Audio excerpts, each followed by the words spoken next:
मित्रांनो नमस्कार. वंदे मातरम. भारत माता की जय. छत्रपती शिवाजी महाराज की जय. धर्मवीर छत्रपती संभाजी महाराज की जय. राजमाता जिजाऊ यांना मानाचा मुजरा. मित्रांनो, मराठ्यांचा इतिहास, मराठी मातीचा गौरवशाली इतिहास, त्याच्या अनेक भाग आपण ऐकले आणि या भागामध्ये आपण महाराजांनी आरमार कसं उभं केलं. बघा, समुद्र आणि समुद्रावरती आपली सत्ता असणं अत्यंत गरजेचं होतं. व्यापार करण्याच्या दृष्टिकोनातून, दळणवळणाच्या दृष्टिकोनातून आणि हे जे परकीय आक्रमण स्वराज्यावर होणार होतं त्यासाठी पश्चिम किनारपट्टी सुरक्षित राहणं ही काळाची गरज होती आणि महाराजांनी ते ओळखलं.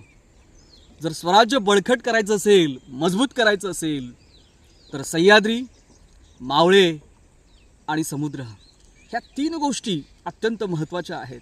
आणि हे ओळखून महाराजांनी आरमाराची स्थापना केली. कशा प्रकारे ते आरमार उभं केलं आणि महाराजांना त्याच काळामध्ये भवानी तलवार जी आपण म्हणतो ती कशी मिळाली, कोणाकडून मिळाली. नंतर जो भोरप्याची टेकडी होती त्या टेकडीचं डोंगराचं किल्ल्यामध्ये रूपांतर झालं. तर त्या किल्ल्याला प्रतापगड असं नाव देणं, ह्या सगळ्या गोष्टींचा आज आपण या ठिकाणी चर्चा करणार आहोत. मित्रांनो, जेव्हा छत्रपती शिवाजी महाराजांनी मोगलांना पत्र पाठवलं आणि सांगितलं की आदिलशहाचे किल्ले म्हणजे काही किल्ले भाग आम्ही जिंकला आहे कोकणातला, दाभोळ बंदर वगैरे, आणि काही छापे टाकून काही ठाणी त्यांची जिंकलेली आहेत आणि त्या सगळ्या दाभोळ बंदराला आणि त्या ठाण्यांना तुमची परवानगी मिळावी असं पत्र त्या महाराजांनी काय केलं होतं आपल्या वकिलांच्या माध्यमातून ह्या औरंगजेब त्यावेळेस दक्षिणेचा सुभेदार होता मुघलांचा. बादशाह औरंगजेब त्यावेळेस खुश झाला, सुभेदार होता तो, आणि त्यांनी परवानगी देऊन टाकली. आणि त्यानंतर 7-8 दिवसातच महाराजांनी काय केलं, त्याचा जो जसं नगर असेल तिथं नगरमध्ये जवळजवळ 56-57 वर्ष त्यांची सत्ता असल्यामुळे त्या ठिकाणी प्रचंड संपत्ती त्यांनी त्या ठिकाणी गोळा केली होती. आणि हिंदू जे मंदिरं होती त्यांच्या मंदिरं लुटून, त्यांनी गोरगरिबांची संपत्ती लुटून त्यांनी गोळा केलेली संपत्ती महाराजांनी स्वराज्यात परत आणली. नंतर जुन्नरवरती महाराजांनी हल्ला केला आणि जुन्नर महाराजांनी लुटलं आणि स्वराज्याची संपत्ती होती ती परत स्वराज्यामध्ये आणण्याचं काम महाराजांनी केलं. त्यामुळे तो खूप चिडला. आता औरंगजेब चिडलेला असताना देखील त्यांनी महाराजांकडे दुर्लक्ष केलं. महाराजांनी वकील पाठवला त्या काळामध्ये पुन्हा एकदा आणि त्याला बाबा आमच्याकडून चूक झाली, पुन्हा असं होणार नाही वगैरे वगैरे त्या वकिलांनी औरंगजेबाला समजावून सांगितलं. परंतु वकील इतके मुत्सद्दी होते आणि इतके चतुर होते, बिलंदर होते की त्यांनी आपल्या वाक्यामध्ये म्हणजे बोलताना एकही शब्द तुमची संपत्ती आम्ही घेतली आणि तुम्हाला परत करतोय असा एकही शब्द आपल्या वकिलांनी काढला नाही. फक्त सांगितलं काय की इथून पुढे शिवाजी महाराज तुमच्या संपत्तीवर, तुमच्या विभागावरती, ठाण्यावरती कुठल्या प्रकारचा हल्ला करणार नाहीत, लूट करणार नाहीत, आम्हाला झाल्या गोष्टीची माफी करावी वगैरे. आता औरंगजेबाने शिवाजी महाराजांना माफी देण्याचं कारण एकच होतं की औरंगजेबाला तातडीने दिल्लीला जायचं होतं, कारण त्याचा बाप त्या ठिकाणी आजारी पडला होता, शहाजहान. आता शहाजहान एक त्याचं म्हणतात ना, एक पाय त्याचा महालात आणि एक कबरीत होता. बाप मेला तर आपली जे काही भावंड आहेत, भाऊ आहेत, नातेवाईक आहेत, त्यांनी जर कब्जा केला दिल्लीच्या गादीवर तर काय करायचं. आणि म्हणून त्या घाईत होता तो. शिवाजी महाराजांना त्यांनी माफ करून टाकलं. आणि माफ करून टाकलं म्हणजे महाराजांनी हे सगळ्या गोष्टीचा अभ्यास करून, नियोजन करूनच हे हल्ले केले होते आणि त्याच्याकडे माफीचं पत्र देऊन त्याला आहे ना शांत करण्याचं काम महाराजांनी केलं होतं. बघा, कुठलेही महाराज कधीही कुठलीही मोहीम राबवत असताना त्याची संपूर्ण इत्थंभूत माहिती आपल्या हेरांच्या माध्यमातून घेत असत आणि मग पूर्ण आहे ना त्या मोहिमेचे नियोजन करत असत. ही मोहीम हाती घेतल्यानंतर कोणत्या प्रकारच्या अडचणी येऊ शकतात, काय चांगलं होऊ शकतं, काय वाईट होऊ शकतं, ह्या सगळ्या गोष्टींचा सारासार विचार करून मोहीम आखली जात होती. आणि औरंगजेबचा बाप आजारी आहे म्हटल्यानंतर तो काही इथं थांबणार नाही दक्षिणेत, तो दिल्लीकडे जाणार हे महाराजांना माहिती होतं. त्यांच्या ह्या सगळ्या गोष्टींचा अभ्यास महाराजांनी आणि त्यांच्या गुप्तहेर यंत्रणेच्या माध्यमातून त्यांना मिळालेल्या माहितीच्या आधारे त्यांनी निश्चित केलं होतं की औरंगजेब काय या ठिकाणी थांबणार नाही आणि तो काय आपल्यावर आक्रमण करणार नाही. परंतु जर त्याचा बाप जर आजारी नसता तर मात्र छत्रपती शिवाजी महाराजांच्या मागे तो हात धुवून लागला असता. परंतु चांगली वेळ, योग्य वेळेची वाट बघून महाराजांनी जुन्नरवर छापा घातला, नगरवरती छापा घातला आणि स्वराज्याला आवश्यक असणारी संपत्ती मिळवली. हा औरंगजेब दिल्लीकडे जात असताना, दिल्लीच्या दिशेने जात असताना त्याच्या डोक्यात एकच होतं की हा शिवाजी आणि त्याची जे काही पोरखट जी काही पोरं आहेत, उन्हाळ पोरं आहेत, यांना घेऊन पुन्हा काही हालचाली करेल आणि मुघलांचे काही प्रदेश आहे ना तो जिंकून घेईल किंवा त्याच्या संपत्ती लुटेल आपली, याची त्याला चिंता होती. आणि त्याला एक चीड पण होती, राग होता, द्वेष होता महाराजांचा आणि मराठ्यांचा की हे मराठे डोंगर में रहने वाले है ना चुहे, आणि हे स्वतःचं राज्य निर्माण करत आहेत आणि मराठ्यांचं जर राज्य निर्माण होत असेल तर ते मोगलांसाठी अत्यंत धोकादायक आहे. आणि म्हणून मराठ्यांची चीड त्याच्या मनामध्ये होती, अत्यंत द्वेष होता की ह्यांचं कोणत्याही प्रकारे हे संघटित नाही झाले पाहिजेत, यांचं राज्य निर्माण नाही झालं पाहिजे आणि मराठ्यांची ताकद संपली पाहिजे, हे विचार त्याच्या डोक्यात होते.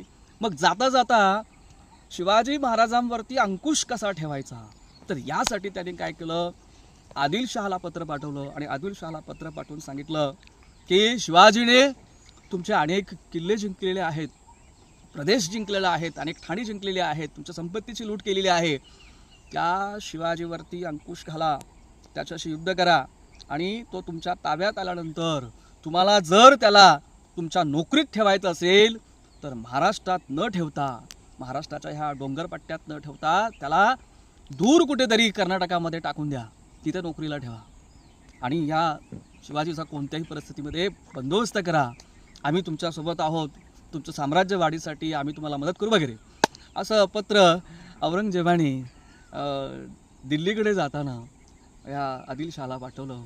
आणि तो पत्रात शेवटी म्हणतो की मी माझ्या फौजेसह मी दिल्लीकडे चाललो आहे, असं तो पत्रात म्हणतो. म्हणजे औरंगजेबाला मराठ्यांची भीती होती, ह्या पत्रावरून समजतं. बघा, छत्रपती शिवाजी महाराजांना त्या काळामध्ये दोन प्रश्न भेडसावत होते किंवा त्याची चिंता त्यांना वाटत होती. एक म्हणजे गड गेल्याचं आणि दुसरं म्हणजे हे जे होते ना बाजी पासलकर, हे बाजी पासलकर वारल्याचे. बाजी पासलकर जाण्याचं फार मोठं दुःख महाराजांना होतं आणि वडील साहेब तीर्थरूप वडील शहाजीराजे यांची सुटका करण्यासाठी, आदिलशहाच्या कैदेतून सुटका करण्यासाठी महाराजांना कोंढाणा द्यावा लागला, याचं फार मोठं दुःख महाराजांना होतं. परंतु म्हणतात ना एक डोंगर देऊन जर महामेरू जर मिळत असेल तर असे 10 डोंगर द्यायला काय हरकत नाही. वडील साक्षात महामेरूच होते आणि मग महाराज साहेबांना, शहाजीराजांना सुखरूप सोडवण्यासाठी महाराजांनी आदिलशहाला कोंढाणा देऊन टाकला. आणि कोंढाणा देताना महाराजांनी ठाम निश्चय केला होता की तो परत मिळवणार. आणि म्हणून महाराजांच्या डोक्यात एकच होतं की स्वराज्यामध्ये कोंढाणा हा परत आला पाहिजे. कोंढाणा अत्यंत महत्त्वाचा किल्ला आहे, हृदयच आहे ते स्वराज्याचं. आणि मग महाराजांनी काय केलं, नियोजन केलं आणि नौबत झडली, शिंग फुकण्यात आली, हर हर महादेवाची गर्जना झाली आणि राजगडाच्या महाद्वारातून आगीमोहोळ बाहेर पडलं आणि शिवतांडव सुरू झाला. आणि त्या शिवतांडवामध्ये जे त्रिशूळ आहे, त्या त्रिशूळाचा पहिला घाव हा कोंढाण्याचा जो त्या ठिकाणी किल्लेदार होता त्याच्या हृदयात बसला. मावळ्यांनी हे जे आदिलशहाचं सैन्य होतं ते कापून काढलं आणि कोंढाणा पुन्हा स्वराज्यात आला. बघा, 13 ऑगस्ट 1657ला कोंढाणा पुन्हा स्वराज्यात आला. आता इकडे महाराजांनी स्वराज्यामध्ये कोंढाणा घेतल्यानंतर आनंदी उत्सव त्या ठिकाणी साजरा करण्यात आला. पण याच्या अगोदर महाराजांनी आदिलशहा बादशाह मरणाच्या दारात असताना किंवा तो मेल्यानंतर मोहम्मद आदिलशाह हा मेल्यानंतर महाराजांनी काय केलं होतं, रघुनाथ पंत यांच्याकडे फौज देऊन त्यांना कोकणात पाठवलं होतं. आणि रघुनाथ पंतांनी त्या ठिकाणी दाभोळचं बंदर आणि आदिलशाहच्या अनेक ठाणे जिंकली होती. आणि त्यांनी आता दंडराजापुरीवरती आक्रमण करण्यासाठी त्यांनी वाटचाल सुरू केली. दंडकारण्य बघा, दंडराजापुरीवरती ते चालून गेले. तारीख आहे 14 ऑगस्ट 1657. आणि दंडराजापुरी आणि दंडराजापुरीचा आजूबाजूचा प्रदेश मराठ्यांनी जिंकून घेतला. पुढे मराठ्यांनी आपलं शौर्य आणि पराक्रम इतकं प्रचंड त्या ठिकाणी दाखवलं की त्या पश्चिम किनारपट्टीवरती सर्वात जास्त जर वर्चस्व जर कोणाचं होतं तर ते सिद्धीचं होतं. जंजिराचा सिद्धी आणि पोर्तुगीज फिरंगी, या फिरंग्यांचं त्या ठिकाणी वर्चस्व होतं. फिरंगी जे निष्ठुर होते, क्रूर होते आणि चिवट होते, त्यांच्या मनात सुद्धा धडकी भरली. मराठ्यांनी डायरेक्ट आहे ना सरळ आहे ना जंजिऱ्यापर्यंत आहे ना जंजिऱ्याच्या किल्ल्याला जाऊन तटबंदीला जाऊन भिडले. परंतु त्या ठिकाणी कलाल बांगडी म्हणून आहे ना ती तोफ होती, ती प्रचंड आग ओकत होती. आणि समुद्रात असणारा हो भक्कम किल्ला जिंकणं मराठ्यांना जरी त्या ठिकाणी शक्य नाही झालं तरीसुद्धा मराठ्यांची फार मोठी एक वचक, एक धाक, एक भीती ह्या शत्रूंच्या मनामध्ये निर्माण झाली. महाराजांना फार वाटत होतं की संपूर्ण जे पश्चिम किनारपट्टी आहे, समुद्र किनारपट्टी आहे, ही स्वराज्यात असली पाहिजे. परंतु ही स्वराज्यात असण्यासाठी आपण कुठे कमी पडतोय तर आपल्याकडे काय नाही आहे, आरमार. आणि आरमार असणं अत्यंत महत्त्वाचं आहे. आणि तिथूनच महाराजांनी आरमार बांधण्यासाठी, जहाजा बांधण्यासाठी सुरुवात केली. बघा, ज्याच्याकडे बघा स्वराज्य निर्माण करत असताना, भक्कम करत असताना, मजबूत करत असताना एक तर मावळे, शूरवीर पराक्रमी, जीवाला जीव देणारे मावळे महाराजांकडे होते. सह्याद्री होता, ज्या सह्याद्रीच्या मदतीने महाराज त्या ठिकाणी गनिमेकावा करू शकत होते. आणि समुद्र, आणि ह्या समुद्रावर जर वर्चस्व गाजवायचं असेल तर आरमार, आणि त्या आरमार तयार करण्याच्या, बळकट आरमार उभं करण्याच्या तयारीला महाराज लागले. आता हे करत असताना महाराजांबरोबर ते अनेक शूरवीर पराक्रमी मावळे होते. तानाजी, यसाजी, नेताजी, अशा अनेक शूरवीर पराक्रमी मराठी सरदार त्यांच्यासोबत होते. आणि हे सगळे घोडदौड करत असताना हे मराठे त्यांच्याबरोबर रात्रंदिवस आहे ना घोडस्वारी करत होते, दौड करत होते. याच वेळेला महाराजांनी कोकणामध्ये वेषांतर करून प्रवेश करायचं ठरवलं. आणि मग कल्याणच्या बाजूने महाराज कोकणामध्ये उतरले. आता वेषांतर करून उतरल्यानंतर महाराजांनी हे फार मोठं धाडस, बऱ्याच वेळा महाराज ते धाडस करत आणि वेषांतर करून त्या ठिकाणची संपूर्ण सखोल बातमी हेरांच्या माध्यमातून मिळत असे, पण प्रत्यक्ष आपण जाऊन स्वतः ती माहिती खरी आहे की नाही याची शहानिशा सुद्धा कधी कधी महाराज करत असत. आणि मग महाराजांनी ती संपूर्ण शहानिशा करायचं ठरवलं. कोकणात ते वेषांतर करून उतरले. पण वेषांतर करून उतरत असताना त्यांच्याबरोबर ती असणारे जे मावळे होते किंवा त्यांच्याबरोबर असणारे त्यांचे सवंगडी होते, त्यांच्या मनामध्ये आहे ना खूप भीती निर्माण व्हायची. किंवा त्यांना असं वाटायचं की आपला राजा आपल्यासोबत आहे आणि काही आक्रीत घडलं, काही आहे ना जर अचानकपणे काही एखादं संकट आलं तर आपल्या राजाचा, आपल्या शिवबाचा आणि जीव धोक्यात येईल याची भीती त्यांना, धास्ती त्यांना वाटत असे. परंतु धाडस करणारा आणि पराक्रम गाजवणारा, बघा, ठाम निश्चय असला पाहिजे, धाडस असलं पाहिजे, साहस असलं पाहिजे. आणि आगीमध्ये उडी मारण्याची जी म्हणतात ना, एखाद्या संकटात उडी मारायची आणि त्या संकटाला संपवून टाकण्याची प्रचंड इच्छाशक्ती माणसामध्ये असायला हवी. तोच तो पुरुष असतो. आणि छत्रपती शिवाजी महाराज हे पुरुष होते, ते महापुरुष होते आणि पुरुषोत्तमसुद्धा म्हणायला हरकत नाही, पुरुषोत्तम होते. महाराजांनी धाडस केलं आणि महाराज संपूर्ण त्या कोकण भागाची टेहळणी करून राजगडावर परत आले. महाराज जेव्हा परत आले ऑगस्टमध्ये, आणि ऑगस्ट 1657, 6-8 ऑगस्टच्या दरम्यान. आणि त्यानंतर बरोबर 18 दिवसांनी म्हणजे ऑक्टोबर 8 ऑक्टोबरला महाराज आले आणि त्यानंतर 24 ऑक्टोबर 1657ला महाराजांनी आणि म्हणजे महाराजांनी जे मावळ्यांना प्रत्येक विभाग दिला होता, कोकणामध्ये कोणकोणत्या ठिकाणी जायचं, तर बरोबर 18 दिवसांनी आहे ना मावळ्यांनी काय केलं, मावळ्याच्या एका तुकडीने कल्याण काबीज केलं, दुसऱ्या तुकडीने भिवंडी काबीज केलं आणि महाराजांनी नियोजन केल्याप्रमाणे 40 किल्ले घेण्यासाठी वेगवेगळ्या तुकड्या महाराजांनी कोकणात पाठवल्या होत्या. तर 24 ऑक्टोबर 1657ला त्या ठिकाणी एकाच दिवशी कल्याण आणि भिवंडी ताब्यात आली. आणि जेव्हा कल्याण ताब्यात आलं तेव्हा महाराज स्वतः आहे की नाही कल्याणला गेले आणि समुद्र कल्याणच्या खाडीमध्ये त्या ठिकाणी मिसळत होता, जणू काही आनंद उत्सवच साजरा होत होता. आणि ही गलबत छोटी छोटी जहाजं त्या खाडीमध्ये समुद्रामध्ये मराठ्यांची त्या ठिकाणी नवीन तयार केलेली जहाजं पाण्यात सोडलेली होती. ते समुद्राच्या लाटांवरती ते काय असे हालत होते, ते छोट्या छोट्या डोलत होते. बरोबर आहे तुझं. आणि मग जसं त्यांचं हेलकावणं असे आनंदाने डोलतो माणूस किंवा नाचतो त्याप्रमाणे त्या नौका डोलत होत्या आणि भगवा झेंडा आहे तो त्या ठिकाणी फडफडत होता. हे बघितल्यानंतर महाराजांना फार आनंद वाटला आणि ह्या कल्याणच्या जे आता आरमार तयार झालं होतं त्या आरमाराच्या संरक्षणासाठी मजबूतीसाठी महाराजांनी कल्याणच्या जवळच एक किल्ला बांधण्याचा आदेश दिला. त्याला महाराजांनी म्हणजे त्या किल्ल्यालाच दुर्गाडी किल्ला म्हणून म्हटलं जातं. आणि हे जे आरमार तयार झालं त्या पहिल्या आरमाराचा अधिकारी म्हणून दर्या सारंग ह्या व्यक्तीची महाराजांनी निवड केली. नंतर नायनाक भंडारीसुद्धा त्यांना परत मदत त्यांनी केली, ते अधिकारी पण त्यांच्यात परत सामील झाले.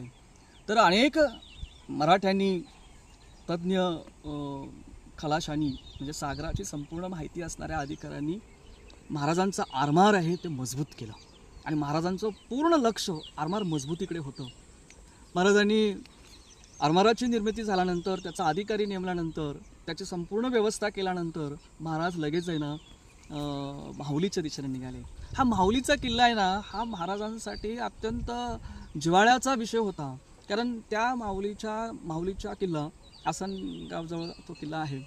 तर माहुलीचा किल्ला महाराजांसाठी अत्यंत जिव्हाळ्याचा जवळचा आणि अत्यंत म्हणतात ना वेदनादायक पण तो प्रसंग आठवणारा असा तो किल्ला होता.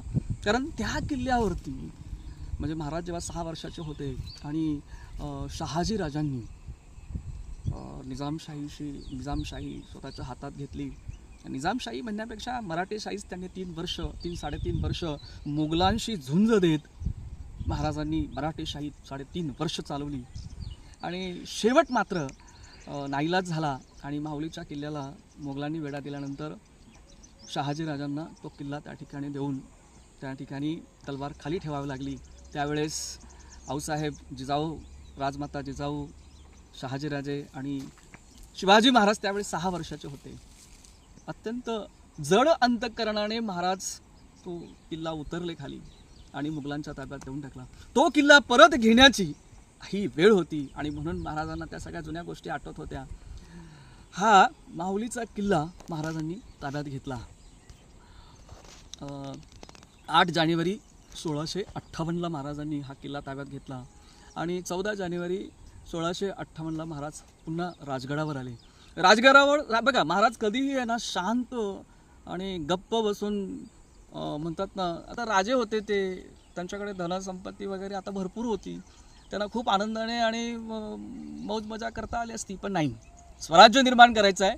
ज्या स्वराज्याच्या निर्मितीतून एक सुराज्य निर्माण होईल, जनतेचं राज्य निर्माण होईल, आई जगदंबेच्या कृपेने जे राज्य निर्माण होणार आहे त्या राज्यामध्ये सर्व गोरगरीब जनतेला न्याय मिळेल, देव देश आणि धर्माचं राज्य निर्माण करायचं आहे. यासाठी महाराज थोडा सुद्धा विश्रांत घेत नसत. बघा 8 जानेवारीला त्यांनी माहुली जिंकली आणि 14 जानेवारीला महाराज राजगडावर आहे. मग राजगडावर आल्यानंतर लगेच पुढची तयारी केली त्यांनी आणि पुन्हा कोकणामध्ये म्हणजे गोव्याच्या दिशेने प्रवास करायचा आणि चौल नावाचं जे बंदर आहे, चौल ते चौल बंदर आहे ना पुन्हा ताब्यात घ्यायचं योजना महाराजांनी आखली. महाराज खाली कोकणात उतरले आणि त्या ठिकाणी पोर्तुगीजांच्या ताब्यात असणारं हे चौल बंदर आहे ते महाराजांनी काबीज केलं. चौल बंदराबरोबरच आहे ना त्या ठिकाणी चौल बंदराबरोबरच त्या ठिकाणी 2 गडकोट होते. म्हणजे समुद्राला लागून असणारे हे गडकोट आहेत ते अत्यंत महत्त्वाचे. तळे आणि गोसाळे नावाचे 2 हे कोट होते. हे कोटसुद्धा महाराजांनी ताब्यात घेतले आणि हे पोर्तुगीजांचे हे जे ठाणी आहेत ती ताब्यात घेतल्यामुळे पोर्तुगीज अधिकारी गव्हर्नर जो होता तो खूप रागवला आणि त्याच्या मनामध्ये शिवाजी महाराजांनी मराठ्यांच्या बाबत भीती पण निर्माण झाली. त्यांनी लगेच काय केलं, आपल्या पोर्तुगीजाच्या राजाला त्यांनी पत्र पाठवलं. 5 मे 1658ला महाराजांच्या विरोधात तक्रार करणारं पत्र ह्या पोर्तुगीज गव्हर्नरने आपल्या राजाला पाठवलं, पोर्तुगीज राजाला पाठवलं. बघा त्यानंतर महाराज कुणाला घाबरणारे नव्हते. आज महाराज मुघलांना घाबरत नव्हते. महाराज आदिलशहा तर जवळजवळ आदिलशहाची खिळखिळी झाली होती. पुन्हा उभं राहायला आदिलशाही पुन्हा उभी राहायला थोडा वेळ जाणार होता. महाराजांना वेळ मिळाला होता. औरंगजेब दिल्लीच्या दिशेने धावत होता की त्या ठिकाणी त्याला बादशाह व्हायचं होतं. ही एक वेळ होती महाराजांना स्वराज्य निर्माण करण्याचं, स्वराज्य वाढवण्याची आणि समुद्रावरती सत्ता काबीज करण्याची. आणि म्हणून महाराजांनी त्या ठिकाणी उसंत न घेता, थोडासुद्धा उसंत न घेता सतत आहे ना महाराज त्या ठिकाणी वेगवेगळ्या लढाया, वेगवेगळ्या मोहिमा, वेगवेगळ्या प्रकारे त्या ठिकाणी महाराज काय करत होते, योजना आखत होते. चौल ताब्यात घेतल्यानंतर महाराजांनी परत लगेच आहे की नाही उत्तर कोकणामध्ये उतरण्याचं ठरवलं. उत्तर कोकणात गेल्यानंतर खारेपाटण आणि रत्नागिरी वगैरे नंतर त्या ठिकाणचे जे काही ठाणी होती ती सगळी ठाणी महाराजांनी ताब्यात घेतली. आणि तिथेच महाराजांनी बघा आता जंजिरा जो होता की नाही तर जंजिराला सुद्धा मराठ्यांनी पुन्हा एकदा त्या ठिकाणी धडक दिली आणि जंजिरा ताब्यात घेण्यासाठी मराठ्यांनी खूप मोठा प्रयत्न केला.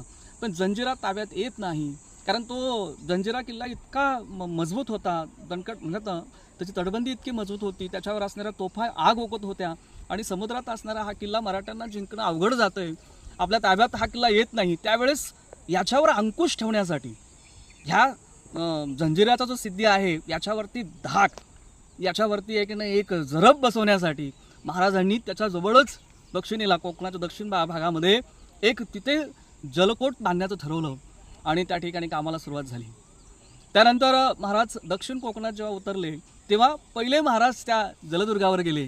त्या जलदुर्गाचं नाव होतं विजयदुर्ग आणि ह्या विजयदुर्गाची निर्मिती झाली होती. आणि विजयदुर्ग तयार झाल्यानंतर महाराज जेव्हा विजयदुर्गावर गेले तर जणू काही तो विजयदुर्ग किल्ला आणि तो समुद्र एकमेकांशी संवाद साधतायत आणि ते दोघेही महाराजांशी बोलतायत अशा प्रकारचं एक वातावरण निर्माण झालं होतं.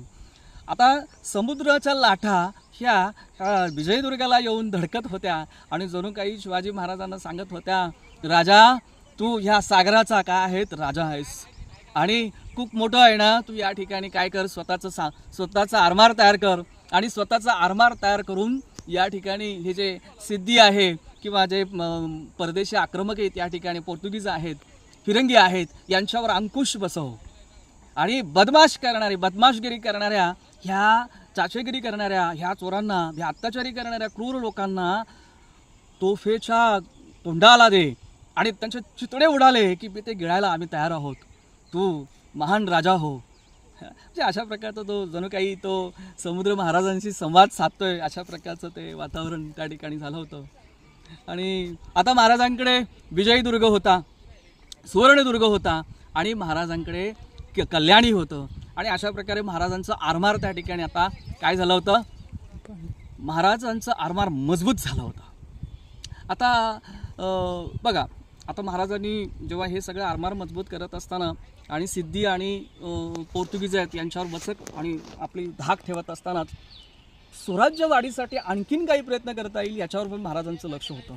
आणि अनेक मावळे कसे आपल्याबरोबर येतील, अनेक वतनदार, अनेक जागीरदार किंवा अनेक मराठी सरदार आपल्यामध्ये कसे सामील होतील यासाठी महाराज प्रयत्न करत होते.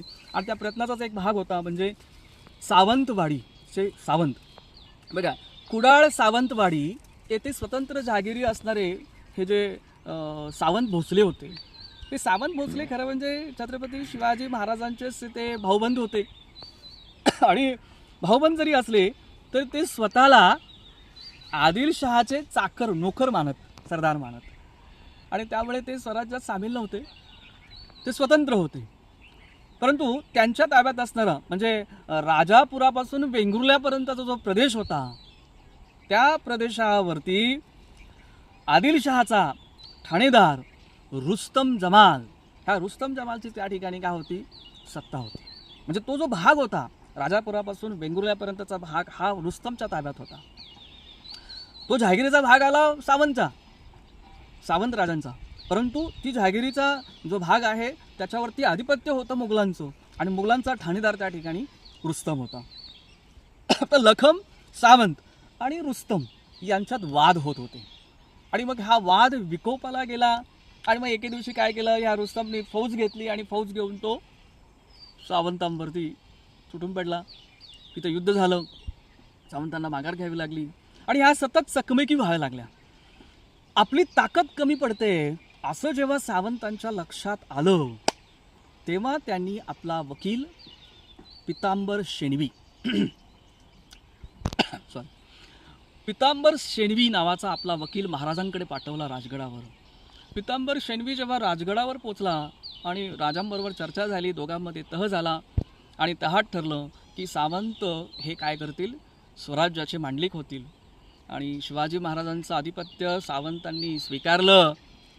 महाराज म्हणजे छत्रपती शिवाजी महाराज आणि सावंत एकत्र आले. आता शिवाजीराजे आणि सावंत एकत्र आल्यामुळे रुस्तमला गप्प बसावं लागलं. रुस्तम गप्प झाला. आणि ह्याच वेळेला एक सावंत, त्यांचं नाव होतं गोवलेकर सावंत, हे महाराजांच्या दरबारी आले आणि महाराजांच्या पदरी ते राहिले. आणि ह्या गोवलेकर सावंतांकडे एक दुधारी तलवार होती, अत्यंत मौल्यवान आणि चमकदार आणि दुधारी तलवार. आणि महाराजांना ती तलवार फार आवडली. सावंताला, त्या गोवलेकर सावंतांना महाराजांनी 300 होन म्हणजे सुमारे 1050 रुपये गोवलेकरांना ते महाराजांनी दिले आणि पोशाख दिला आणि त्यांच्याकडून ती तलवार घेतली. आणि मग त्या तलवारीला महाराजांनी नाव दिलं भवानी. अशा प्रकारे भवानी तलवार महाराजांना मिळाली. आता ती तलवार साक्षात जगदंबेची कृपा ज्या महाराजांवर आहे, त्या महाराजांनी, शिवाजी महाराजांनी ती तलवार आई जगदंबेच्या चरणी ठेवली. आणि साक्षात जगदंबेने महाराजांना शक्ती, ताकद त्याच्यामध्ये म्हणतात ना, प्रत्यक्षात उतरली गेली की काय. ती तलवार परत महिना शिवाजी महाराजांनी उचलली. आणि त्यानंतर महाराजांना असं वाटलं की एक दैवी ताकद ह्या तलवारीमध्ये आहे. आणि म्हणून मग जेव्हा जेव्हा महाराजांनी ह्या तलवारीने आपण युद्ध करत, त्यावेळेस त्यांना असं वाटत की साक्षात जगदंबा, आई जगदंबा या तलवारीमध्ये माझ्यासोबत आहे. आणि म्हणून महाराजांना कधीच भीती वाटत नसे युद्धाची. किती संकट आली तरी महाराज त्या संकटांशी 2 हात करत आणि त्यातून सुखरूप बाहेर पडत. बघा, ही तलवारीचा इतिहास काय, तर ही तलवार जलचरांच्या प्रदेशातून, जलचर म्हणजे काय की समुद्र ज्या ठिकाणी मोठ्या प्रमाणात आहे, हे जलचर प्रदेश, पोर्तुगाल, टोलॅंडो, त्या टोलॅडो या शहरात ती बनली असावी असं म्हटलं जातं. तर पोर्तुगालच्या टोलॅडो शहरात बनलेली ही तलवार, भवानी तलवार. आता भवानी तलवार महाराजांना मिळाली कशी, याचा इतिहास आपण ऐकला.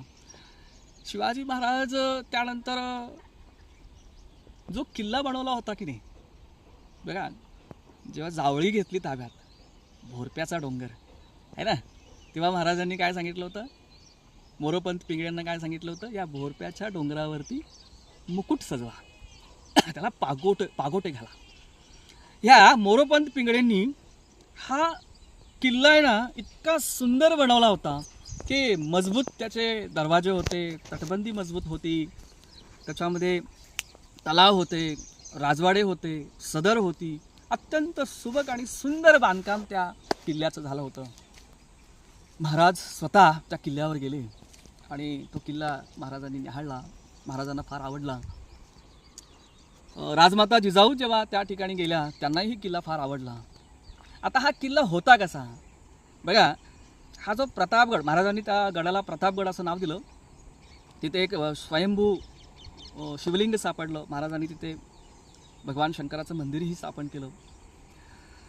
तर केदारेश्वर नाव दिलं त्याला. तर केदारेश्वर मंदिराची त्या ठिकाणी स्थापना पण झाली. हा प्रतापगड होता कसा आणि प्रतापगड इतका अवघड किल्ला का? तर प्रतापगडाचा जर विचार केला तर प्रतापगडाच्या पूर्वेला महाबळेश्वराचं पाषाण आहे, फार मोठा डोंगर आहे ना. एका बाजूला पूर्वेला काय आहे? महाबळेश्वर. दक्षिण आणि उत्तरेला पर्वत आहेत, पर्वतरांगा, आणि पश्चिमेला दरी आहे. हे जणू काही त्या सह्याद्रीने त्याला कवटाळलेलं आहे, आपल्या मिठीत धरलेलं आहे. आणि त्या सह्याद्रीच्या मजबूत बाहूमध्ये तो प्रतापगड त्या ठिकाणी बांधला गेलेला आहे. आणि म्हणून प्रतापगड अत्यंत अवघड किल्ला, अत्यंत घनदाट जंगलांनी वेढलेला किल्ला, अत्यंत हिंसक प्राणी त्या ठिकाणी, वाघ, सिंह वगैरे हिंसक प्राणी त्या ठिकाणी वास्तव्याला होते. या प्रतापगडाच्या चारही बाजूला गड होते, अनेक गड. त्याच्यामध्ये तुमचा मकरंदगड होता. नंतर मकरंदगड अत्यंत त्या ठिकाणी बघण्यासारखा आहे. कधी आपण त्या ठिकाणी गेलो तर नक्की जाऊ.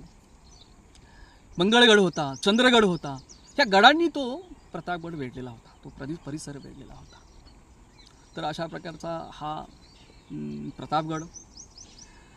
आणि प्रतापगडावरती वास्तव्याला राजमाता जिजाऊ आल्या. येत असताना सोबत सौभाग्यवती, सकल संपन्न सौभाग्यवती राणीसाहेब, सईबाई राणीसाहेब यांनाही त्याबरोबर घेऊन आल्या. बाळराजांचा नुकता जन्म झाला होता. आपण मागच्या वेळेस बघितलं आहे ना, 14 मेला युवराजांचा जन्म झाला. त्यांचं नाव संभाजी ठेवलं, आपण मागल्या भागात बघितलं. राणीसाहेब खूप, सईबाई साहेब अत्यंत अशक्त झाल्या होत्या. आणि प्रतापगडावर म्हणजे पुरंदरावरून त्यांना प्रतापगडावरती आणलं की चला त्यांची तब्येत त्या ठिकाणी चांगली होईल या उद्दिष्टाने त्यांना त्या ठिकाणी आणण्यात आलं. पण त्यांची तब्येत आणखीन खालावली. आता बाळराजाला दूध पुरेना, अन्न कमी पडू लागलं. म्हणून राजमाता जिजाऊ यांनी त्या पुरंदरच्या पायथ्याला कापूरहोळ म्हणून गाव आहे, त्या कापूरहोळ गावातल्या धाराऊ गाडे पाटील यांना गडावर बोलवलं. तर धाराऊ राजमाता जिजाऊंचा, आईसाहेबांचा आदेश आल्यामुळे ती लगबगीने गडावर आली. गडावर येताच राजमातेनी बाळराजाला धाराऊच्या मांडीवर ठेवलं. धाराऊंनी बाळराजाला पदराखाली घेतलं आणि धाराऊ शंभू राजांच्या दुधाई झाल्या. दुधाऊ किंवा दुधाई असं म्हणायला हरकत नाही. आणि धाराऊंना 2 मुलं होती. अंताजी, रायाजी ही त्यांची 2 मुलं होती. पण बाळराजांना, शंभू राजांना त्यांनी आपल्या मुलांपेक्षाही अत्यंत प्रेमाने वाढवलं, त्यांना काळजी घेतली त्यांची.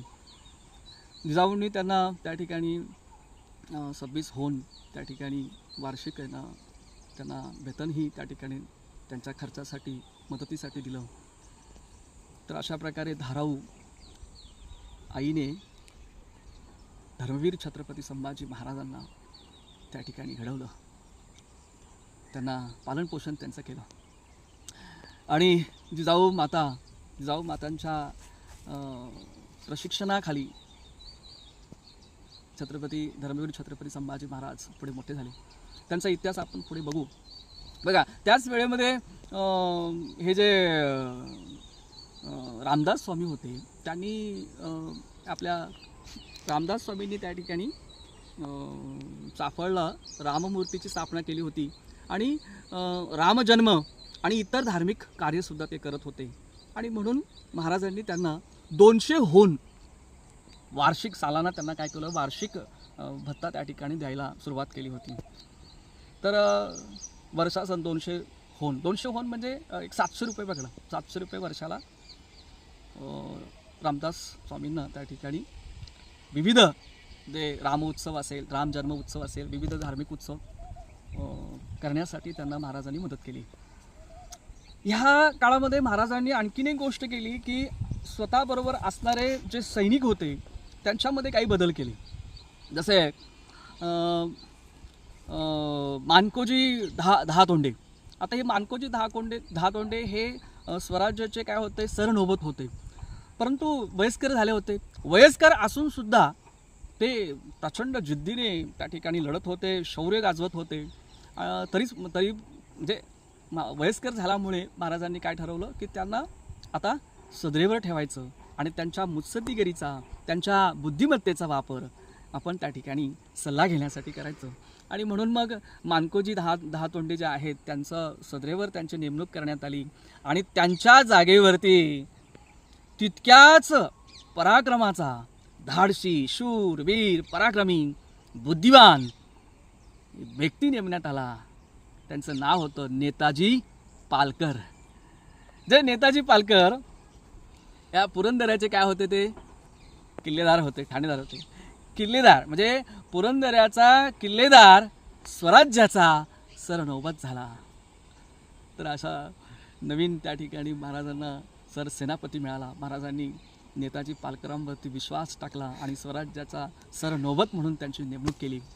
इकडे औरंगजेब जो आहे तो स्वतःच्या बापाला कसं बाजूला सारता येईल, कसं कैद करता येईल, त्याची जर भावंडमध्ये आली तर त्यांना कसं ठार करता येईल, त्यांचे डोळे कसे काढता येईल, त्यांचा कसा नाश करता येईल, ह्या विचारात त्या ठिकाणी दिल्लीच्या दिशेने धावत होता. आणि इकडे महाराजांनी जो धुमाकूळ घातला होता त्याच्यामुळे आदिलशहा दरबारातलं वातावरण तापलं होतं. आणि मग आदिलशहाच्या दरबारामध्ये शिवाजी महाराजांविषयी इतका तीव्र संताप होता. आदिलशहा त्या ठिकाणी गादीवर होता, परंतु संपूर्ण कारभार त्याच्या आई बघत होती, बडी बेगम साहेबा. ती बडी बेगम साहेबा महाराजांवर इतकी तापली होती, चिडली होती की जणू काही ती आता ना प्रत्येक क्षणाला महाराजांना शाप देत होती, है ना. आणि काय होत होतं की दररोज छत्रपती शिवाजी महाराज आणि त्यांचे मावळे त्या आदिलशहांचे किल्ले घेत होते, त्यांचा ठाणे जिंकत होती, त्यांच्या ठाण्यावर छापा मारत होते, त्यांची संपत्ती घेत होते ताब्यात. आणि आदिलशहाचा दररोज एक ना एक भाग जात होता. आणि त्यामुळे आदिलशहाच्या दरबारामध्ये एक शिवाजी महाराजांविरुद्ध फार मोठं संतापाचं वातावरण निर्माण झालं होतं. आणि मग कोणत्याही परिस्थितीमध्ये डोंगर का ये जो चुहा है उसको पकडणे के लिए ना, महाराजांना पकडण्यासाठी त्या ठिकाणी काय योजना आखण्यात आली आणि कशा प्रकारे हा अफजल खान त्या ठिकाणी त्यांनी तो तबक्यातला विडा उचलला आणि महाराजांना ठार करण्यासाठी, स्वराज्य संपवण्यासाठी हा जो अफजल खान आहे तो स्वराज्याच्या दिशेने कसा आला. आणि मग पुढे जाऊन महाराजांनी ह्या प्रतापगड, बघा महाराजांनी प्रतापगड नाव दिलं म्हणजे भविष्याचा प्रताप त्या ठिकाणी घडणार होता की काय, मोठा पराक्रम त्या ठिकाणी घडणार होता की काय, नाही. म्हणूनच त्याला प्रतापगड नाव महाराजांनी दिलं. आणि त्या प्रतापगडाच्या पायथ्याला ह्या खानाचा कोतळा कसा काढला आपण पुढच्या भागात बघूया. या ठिकाणी थांबूया. जय हिंद, जय महाराष्ट्र, जय हिंदुस्तान.